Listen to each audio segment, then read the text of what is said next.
Hey friends, this is Jim here with Science Talk. Want to share with you an article that appeared on the online publication EOS. And here's the headline. Tropical wetlands emit more methane than previously thought. Geez, seems to be a habit of underestimating matters, isn't there?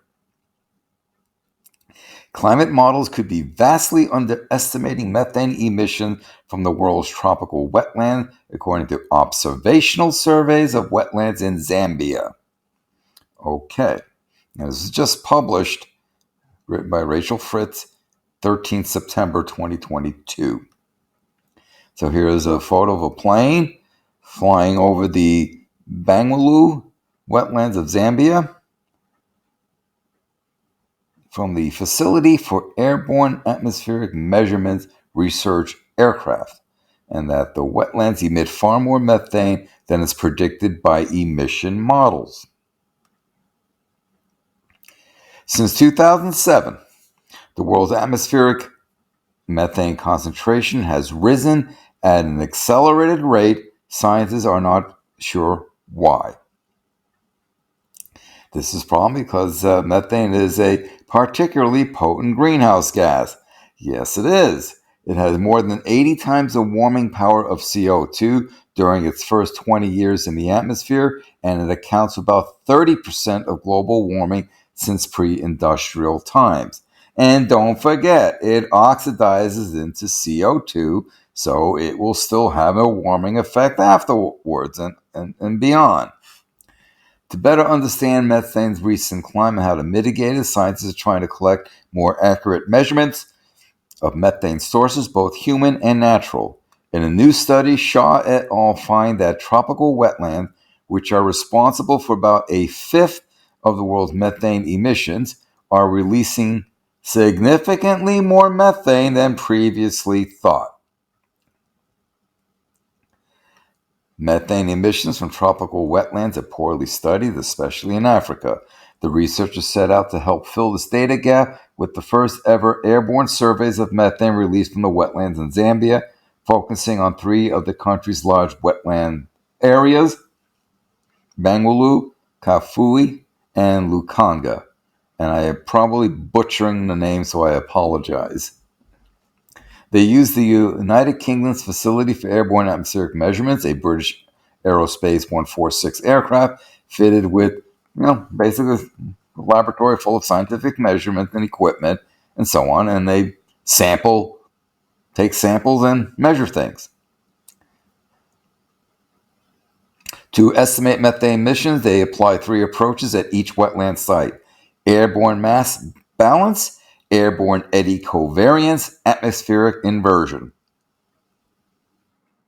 Whereas models have predicted emissions from these wetlands of 0.6 to 3.9 milligrams per square meter per hour, the researchers' direct observations reveal different results.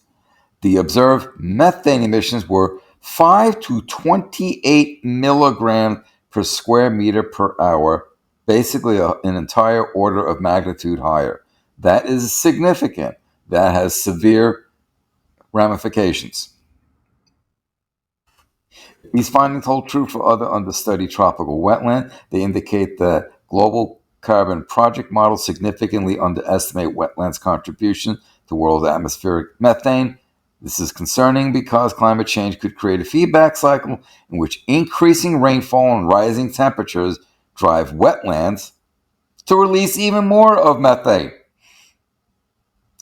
And if that's the case, then trying to meet the Paris Agreement goal of keeping warming under 2C relative to pre-industrial times, well, that just got a hell of a lot harder to achieve. Now, the paper that they refer to, Shaw et al., appears in Global Biogeochemical Cycles.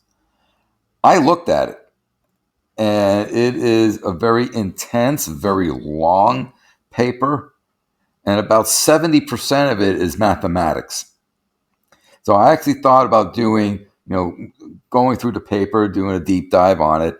But it's mathematics. Okay, I understand the mathematics, but I think that I don't think you guys would want to, sit through me talking mathematics for an hour or two, So, and to be honest, some of the figures that were presented, except with the exception of like one or two of them, were a bit confusing. Maybe because I just, not quite familiar with the techniques and methodologies that these folks are using, but it just wasn't clear to me. So I decided to do this just to drive home the point of, once again, underestimating things. We're all aware of, methane coming out of the permafrost. We're well aware of biogenic, thermogenic sources of methane. We're well aware of, methane from the shelf system in the Arctic Ocean, from the permafrost on land. We're all aware of that. Well aware of methane from rice paddies and fracking.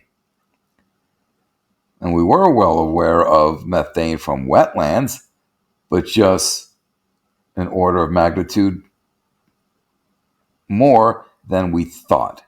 And that means is that will add considerably more methane that increases the level, having more devastating effect. And just like, when we have more rain in the Arctic, the rain is liquid, so the liquid helps melt through the ice. And as I did a video, it penetrates the permafrost to thaw out the permafrost faster. Well, what do they say here at the end? They state here that a feedback cycle in which increasing rainfall could release even more of the methane gas. Now, there's a similar, I would bet you it would be a similar mechanism that the rainwater helps promote the biological activity that then releases the methane, just like we're seeing in the permafrost.